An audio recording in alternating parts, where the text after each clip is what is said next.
የማዕድን ሚኒስቴርና የገቢዎች ሚኒስቴር የሚሰበስቡት የጋራ ገቢ ለክልሎች በተዘረጋው የቀመር ስርዓት መሰረት መከፋፈሉን ለማረጋገጥ የተደረገው የፋይናንስ ህጋዊነት ኦዲት ግኝት ላይ ከባለድርሻ አካላት ጋር ውይይት ያደረገው የፌዴሬሽን ምክር ቤት የድጎማ በጀትና የጋራ ገቢዎች ቋሚ ኮሚቴ ከጊዜ ወደ ጊዜ በሚሰበሰበው የጋራ ገቢ መሻሻሎች መኖራቸውን የጠቆመ እንደነበር ተመላክቷል። ምንም እንኳን የጋራ ገቢ ክፍፍሉ እድገት ቢያሳይም ዛሬም ጠንካራ ስራዎች መከናወን እንደሚገባቸው አፈጉባኤ አገኘሁ ተሻገር አስታውቀዋል። የጋራ ገቢው ማሻው ከመካሄዱ በፊት 4.2 ቢሊዮን ብር የነበረው የክልሎች ድርሻ በ2017 መጨረሻ 91.73 ቢሊዮን ብር ደርሷል።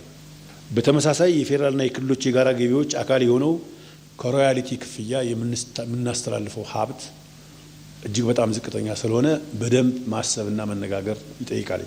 ከሮያሊቲና መሰል ክፍያዎች ጋር ተያይዞ ያሉ ክፍተቶች መንግስት ሊያገኝ የሚገባውን የሚያሳጡ ክልሎችንም ከድርሻቸው ያሳነሱ መሆናቸው በውይይቱ ተነስቷል። በአግባቡ የማይሰበስቡ የማያስተላልፉ ባለሀብቶችም አሉ። ለምሳሌ አንዳንዶቹ በህግ የተቀመጠውን ሬት ቫዮሌት የሚያደርጉ አሉ። በተለይ ሮያሊቲ ላይ ማለት ነው። የሮያሊቲን አሰባሰብ በምናይበት ጊዜ በጣም ጥብቅ ክትትል ያለው አይደለም። ስራው የሚከናወንበትም አካባቢ በቀላሉ አክሰስ የመደረግ ዕድሉ አነስተኛ ስለሆነ ብዙ ፈተናዎች ያሉበት ነው እና እንደዚህ ከሆነ የሰጡንን የምንቀበል ብቻ ልንሆን እንችላለን። የቀረበውን ብቻ የምንቀበል አብዛኛው ሀብት አቢዩዝ የሚደረግ ሊሆን ይችላል። ከማዕድን ሮያሊቲ ጋር በተያያዘ የተቀመጡ ጉዳዮች ነገር ግን በእየተሰራ ባለው ስራ ግን እየተገኘ ያለውን እየተሰበሰበ ያለውን አጠቃላይ ገቢ በጣም አነስተኛ ነው። አሁን ስራው በዚህ ላይ አልተጀመረም ብሎ ቢገመገም እኔ ጥሩ ይመስለኛል። አሰራር ስርዓቱ በቃ ኦልሞስት በአምራቾቹ ወይ ደግሞ እነዚህ ማዕድን ላይ የተሰማሩ ሰዎች ላይ ብቻ ትኩረት ያደረገ ነው።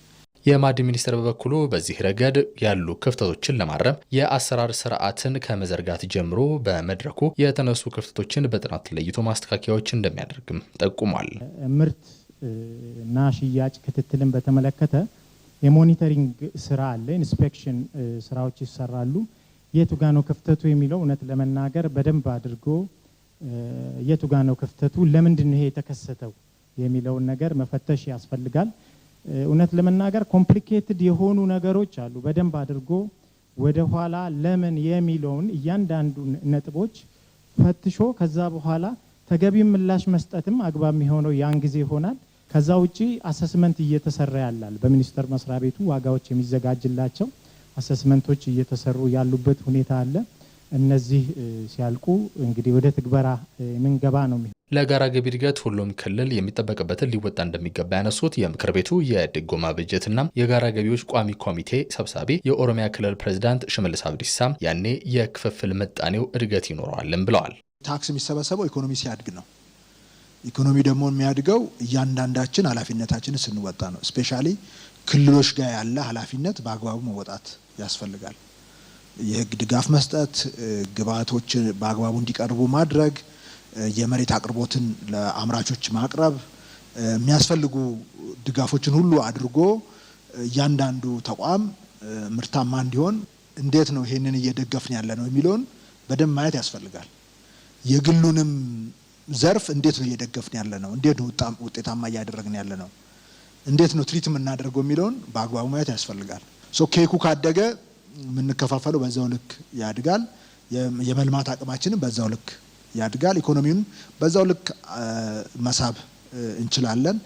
በዛው ልክ ውጤታማ መሆን ይቻላል። ካልሆነ ግን ድህነትን የመከፋፈል ጉዳይ ይሆናል። ያ ደግሞ ሄዶ አንድ ቦታ ይሰበርና ችግር ያመጣል ማለት ነው። ስለዚህ ይበልጥ ውጤታማ ለመሆን እዛ ላይ ትኩረት አድርጎ መስራት ያስፈልጋል። በመጨረሻም ይሄ ግምገማችን የኦዲት ሪፖርታችን የሚያሳየው ማዕድን ሚኒስቴር ላይ ያለው ጉድለት እንደተጠበቀ ሆኖ በጋራ ገቢዎች ትልልፍ የፍትሃዊነት መጓደል ችግር እንደሌለ አረጋግጠናል። ፍትሃዊ ባልሆነ መንገድ ሀብት የተጠቀሙ ክልሎች እንደሌሉ፣ ፍትሃዊ ባልሆነ መንገድ የተጎዱ ክልሎች እንደሌሉ ያረጋገጥንበት መድረክ መሆኑን ለማረጋገጥ ችለናል። ቋሚ ኮሚቴው በቀጣይ በጋራ ገቢ አሰባሰብና መሰል ጉዳዮች ላይ የክትትልና ድጋፍ ስራዎችን አጠናክሮ እንደሚቀጥልም በመድረኩ ተጠቁሟል።